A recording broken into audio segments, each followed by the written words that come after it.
Olá, meus queridos engenheiros, como vocês? Tudo bem? Professor Matheus J. E nesse vídeo vamos abordar o mapa da disciplina maravilhosa de hidrologia e drenagem urbana, pessoal. Disciplina muito legal que aborda temas muito importantes para a nossa jornada de engenheiro civil. Problemas muito latentes da nossa sociedade que a resolução versa exatamente aqui, nesse universo chamado hidrologia e drenagem urbana. Mas antes de iniciar esse vídeo, eu quero pedir a sua ajuda.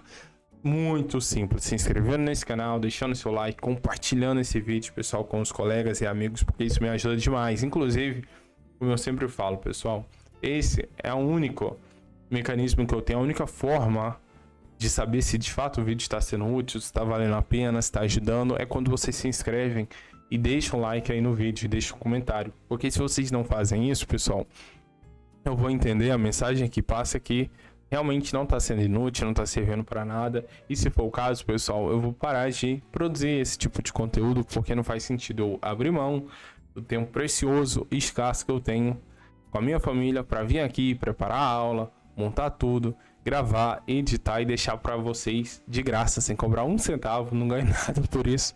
E simplesmente vocês não retribuírem minimamente dando 2 cliques, um para se inscrever e um outro para deixar um like. Então, por favor, eu peço, pessoal, que me ajudem nesse sentido, tá bom? Estou ajudando não só nesse mapa, mas em todos os mapas e atividades e provas do curso de engenharia civil, pessoal. E sim, a prova, óbvio, estou ajudando, mas especificamente para quem for também ajudado no mapa. Sem mapa, sem prova. E essa é a nova dinâmica e vai ser assim. Portanto, peço e sugiro que, se você está com dúvida, tá precisando de ajuda, me chama no WhatsApp. Meu número tá aqui ó, na descrição do vídeo. Será um prazer enorme ajudar você nessas atividades e mapas, nessas matérias, tá bom? Vou gravar não só esse, mas também de saneamento, de patologia, de planejamento, de geologia e todas as matérias do curso. Peço só um pouco de paciência, porque como eu disse, meu tempo é mais escasso, mas esse final de semana pretendo gravar tudo, tá bom? Queridos, vamos lá então. O nosso mapa tá um pouco extenso, mas não tá difícil, é só ter calma, tranquilidade, eu vou ajudá-los aqui. Então, primeira etapa, a gente tem uma bacia hidrográfica maravilhosa que ele nos dá aqui, e ele pede algumas informações a respeito dessa bacia. Ele dá alguns dados, né? Perímetro, área total, comprimento axial e comprimento total, e a partir disso ele pede pra gente ordenar cada rio, além disso, determinar a forma a partir dos coeficientes, né? De forma e de compacidade, e depois determinar a densidade. Vamos lá para o nosso caderno então fazer isso? Bom, então aqui a nossa bacia, pessoal, beleza? Tranquilo? E aí, primeiro, determinar a ordem. Bom, a ordem é muito tranquilo, vou até deixar para vocês, né? Tá aí no livro, muito tranquilo, pessoal. É só enumerar a ordem de cada um dos rios aí, segundo o nosso método de Horton, beleza? Então vamos para a letra B, que é onde gerou mais dúvida, né, no pessoal aí, e a gente vai fazer isso juntos agora, tá bom? Bom, a letra B, ele pede o que, pessoal? O fator de forma. O que é o fator de forma? Pessoal, a gente precisa saber a área total da nossa bacia hidrográfica, bem como o comprimento axial da mesma, beleza?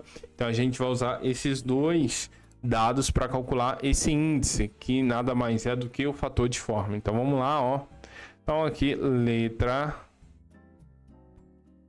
B. Então, como que a gente vai fazer isso agora? Vamos lá, fazer isso juntos. Então, a letra B, vamos lá. Então, quem vai ser o nosso fator de forma? Ó, então, primeira coisa que vamos fazer aqui é o nosso fator de forma. Quem é, então, esse danado chamado fator de forma? Simples, né? Vem aqui, ó. Nosso fator de forma, então, é... Fator de forma, pessoal, nada mais é... Fator... Eita, escrevi errado aqui, né? Vamos lá. Ó, fator de forma vai ser igual a nossa área da bacia dividido por quem, pessoal? Pelo comprimento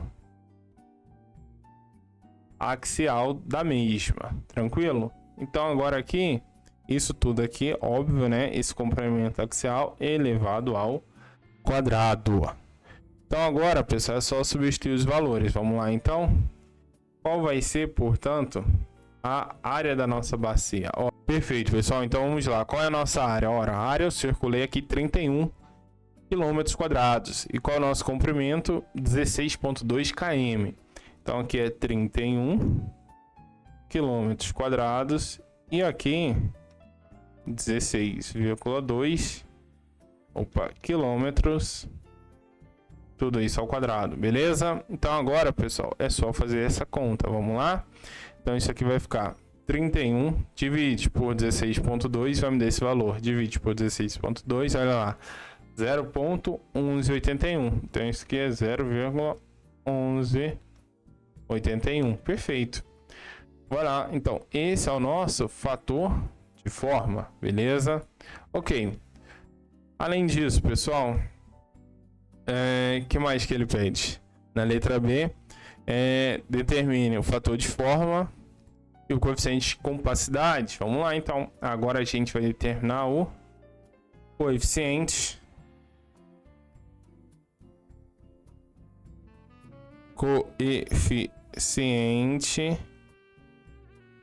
de compacidade. Maravilha. Vou fazer isso agora. Então, qual é esse valor? Ó, então, nosso coeficiente de compacidade é quanto, hein? Vamos ver. É igual a... Como a gente calcula esse rapaz? Fazer a conta, vamos lá. Coeficiente de compacidade nada mais é do que... Vem aqui, deixa eu só arrastar um pouco para cá. Nada mais é do que 0,28 vezes quem? Vezes o perímetro dividido pela raiz da área. Então atenção, hein? É raiz da área.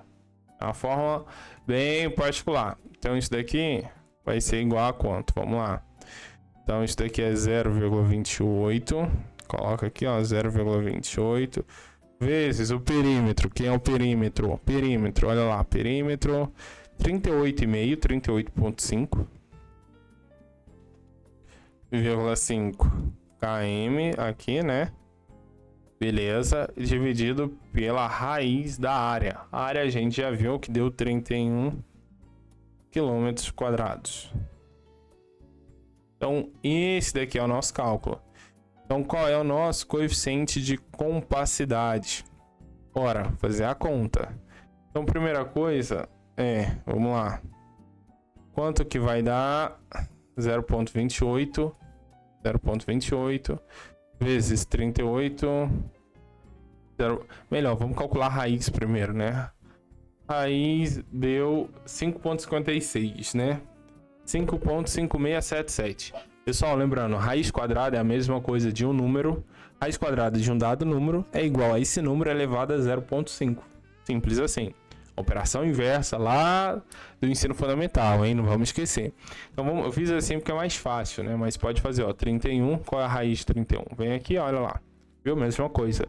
5,56776. 56776. Então, vamos lá. Vai ser 0,28 dividido por 5,56776. Beleza? Vezes 38,5. Olha lá. Isso aqui vai me dar 1,936. Então, isso aqui é 1,936. Logo, esse daqui, então, é o meu coeficiente de compacidade. Então, eu tenho o meu fator de forma e o meu coeficiente de compacidade. E aí ele pede, pessoal, não somente para a gente fazer esse cálculo, mas também, pessoal, para a gente explicar. Olha lá, porque ele fala. Em seguida, discuta qual a função desses indicativos. Vamos lá, então. Lembram disso? Vocês já viram em aula, seguramente. Lembram qual a função desses indicadores? Vamos discutir isso agora. Ora, pessoal, simples. Coeficiente de compacidade nada mais é do que um indicador que compara a bacia a um círculo perfeito de mesma área, certo? Então ele vai comparar. Sendo assim, o KC, né, o coeficiente de compacidade, ele sempre vai ser maior do que 1, evidentemente, né? Claro. Beleza, ok. Quanto mais próximo, né, na verdade, ele for de 1, porque ele está comparando com o círculo perfeito, então quanto mais próximo de 1, significa que em cima é igual embaixo. Então significa que se eu estou muito próximo de 1, as coisas que eu estou comparando são muito próximas, são muito iguais. Então mais próximo de 1 significa que mais circular é o formato da bacia. Beleza? Entendeu? E qual a consequência disso? Ora, se ela é mais circular, menor será o seu tempo de concentração. Se eu tenho um menor tempo de concentração em relação aos índices pluviométricos quando chove na bacia para encher a bacia, maior vai ser a tendência de enchente. Portanto, índice de compacidade muito próximo de 1 significa uma bacia com formato mais circular e, consequentemente, maior tendência de picos de enchente. Ao mesmo tempo, pessoal, fator de forma, ele avalia o formato da bacia. Entendeu? Ok, então quanto menor for esse fator de forma, mais alongada é a bacia. E quanto mais alongada, maior vai ser o tempo para encher a bacia e menor é o pico de enchente. Então, ó, resumindo, vou escrever aqui para vocês, porque vocês são demais. Então, ó, coeficiente de forma, coeficiente de compacidade. Coeficiente de compacidade, o que a gente aprendeu? Alt 203, não. Bom, não sei. Coeficiente de compacidade, pessoal, quanto mais próximo de 1, mais circular é a bacia. E menor é o tempo de concentração, ou seja, para encher a bacia, né? Bom, então a primeira coisa é essa, que vocês têm que deixar claro na explicação de vocês. Além disso, coeficiente de forma. Tá muito pequeno, né? Deixa eu aumentar isso daqui, pessoal, para facilitar, né? Porque nem eu tô enxergando direito. Vem aqui, aumenta aqui, joga para cá, meus queridos alunos do meu coração. Ó, vamos lá. Então, isso daqui é coeficiente de compacidade. Então, o que ele fala? Ó, coeficiente de compacidade. E aqui o coeficiente de forma. Vem aqui. Coeficiente de forma. Ó, vamos lá. E o coeficiente de forma, qual é a regra, né, do coeficiente de forma? Ele é simples. Vamos lá. Quanto menor for o coeficiente de forma, mais alongada é a bacia e maior é seu tempo de concentração. Pronto. E aí, pessoal, significa que se eu tenho maior tempo de concentração, tenho menor tendência de enchente. Então, além de escrever, tem texto nas suas explicações, eu vou escrever assim, ó. Como temos Kc, o que é o Kc? Ora, Kc nada mais é do que a compacidade. Kc é bem menor do que 1. Certo? Ou seja, então é muito pequeno, não tem problema. Muito maior, né? Eu tô misturando aqui, ó. Coeficiente de compacidade, né? Quando o Kc é bem maior do que 1. Ai, gente, calma aí. Bem maior do que 1. E coeficiente de forma. E o Kf, né? É o coeficiente de forma. Kf bem menor do que 1. Concluímos. Qual a conclusão que a gente tira disso? Concluímos que a bacia é alongada e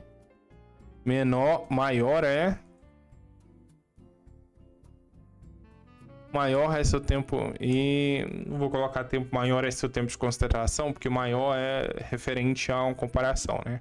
Então a gente pode colocar, concluímos que a bacia é alongada e seu tempo de concentração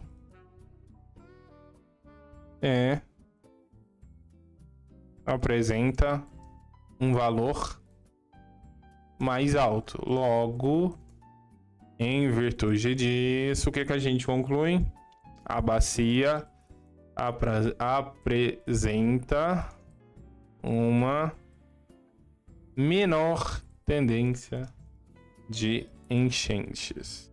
Pronto, é isso que tem que ter nessa explicação a partir dos dados que a gente calculou. Então, ó, coeficiente de compacidade, coeficiente de forma, avaliar esses valores e a partir dele definir se o nosso tempo de concentração é grande ou pequeno, e a partir disso a gente também consegue definir se a bacia ela tem um formato mais alongado ou mais circular e, consequentemente, se ela apresenta alta tendência de enchente ou menor tendência a picos de enchente, beleza? Então tá aí para vocês a resposta. Bom, meus queridos, vou ficando por aqui então. O vídeo ficou bem extenso, né? Maior do que até eu imaginava. Se precisar de ajuda no restante, é só me chamar no WhatsApp. O número tá aí na descrição desse vídeo. Vai ser um prazer ajudá-los. Estou ajudando aí vários e vários alunos. Cuidado sempre com esses pilantras sem vergonha aí que se diz em assessoria acadêmica. Só quer pegar o seu dinheiro e aquele golpe clássico, né? Há 2 semanas atrás ajudei dezenas de alunos nas provas subs em virtude disso, porque caiu nessa de mapa baratinho, de 30, 50, 80, 60 reais. Não cai nessa, gente. Pelo amor de Deus. É bem chato eu ficar batendo nessa tecla, mas como acontece muito ainda, então preciso alertá-los. Contem comigo na sequência, seja em hidrologia, seja em saneamento básico, em toda e qualquer matéria do curso de Engenharia Civil, tá bom? Contem comigo e juntos vamos alcançar essas aprovações e sempre buscando um alvo que é o diploma na mão, beleza? Sendo assim, fiquem com Deus, forte abraço, bons estudos e até o próximo vídeo. Tchau, tchau!